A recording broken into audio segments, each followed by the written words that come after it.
stepping unceremoniously out the windows. We've done it to where the piano is doing.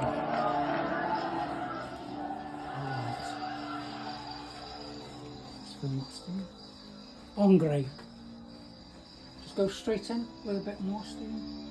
At 2 o'clock that morning, a small rump of the council, in league with the plotters, reassembled and voted into law a new provisional government with 3 provisional consuls at its head.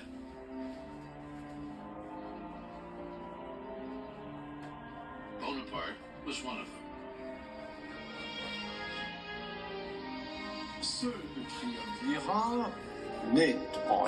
This triumvirate is only a facade.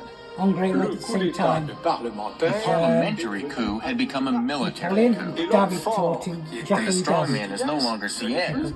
Now it is Bonaparte. This is Ingres. He drew himself. Within weeks, Bonaparte outmaneuvered the other consuls, rewrote the constitution, and made himself head of state under the title First Consul. As the year 1800 began, Napoleon Bonaparte, 30 years old, was the most powerful man in France. The revolution, Bonaparte said, is over. And then he added, I am the revolution.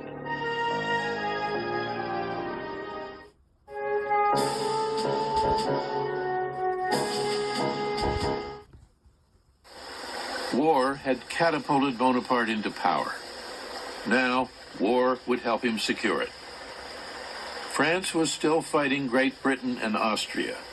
Bonaparte conceived a daring plan to catch the Austrians by surprise. In the spring of 1800, he took his soldiers over the Alps. 40,000 men, field artillery, trekking across treacherous layers of snow and ice through the great St. Bernard Pass. Not since the Carthaginian general Hannibal had an army attempted such an outlandish offensive. It's 10,500 feet high. They dragged their guns in pine trees, they hauled it out like canoes, and they took off across the mountains.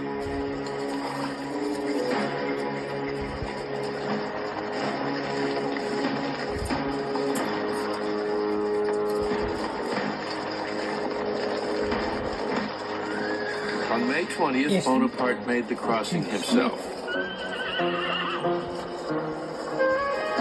Jacques-Louis David memorialized the adventure in his heroic portrait of Napoleon mounted on a gleaming stallion. That's a bit In fact, Bonaparte crossed the Alps riding a sure-footed mule. That's okay.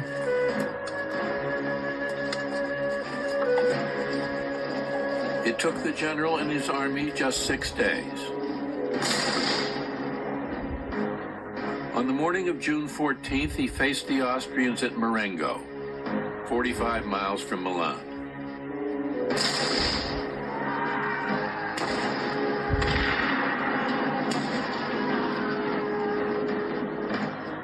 By the end of the day, there were 6,000 French casualties, but nearly twice as many Austrians had been killed or wounded.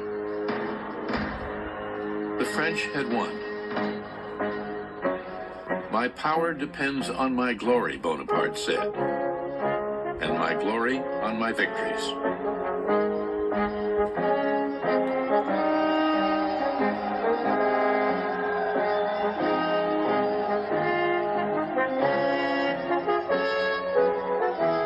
Early the next year, the Emperor of Austria ordered a halt to the fighting and signed a treaty with France. Great Britain followed the year after. For the first time in 10 years, all of Europe was at peace.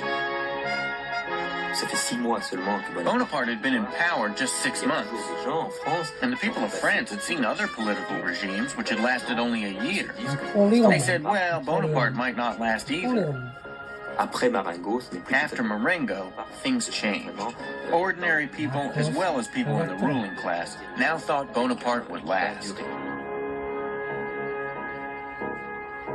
Now Bonaparte moved to consolidate his rule. Cut. At his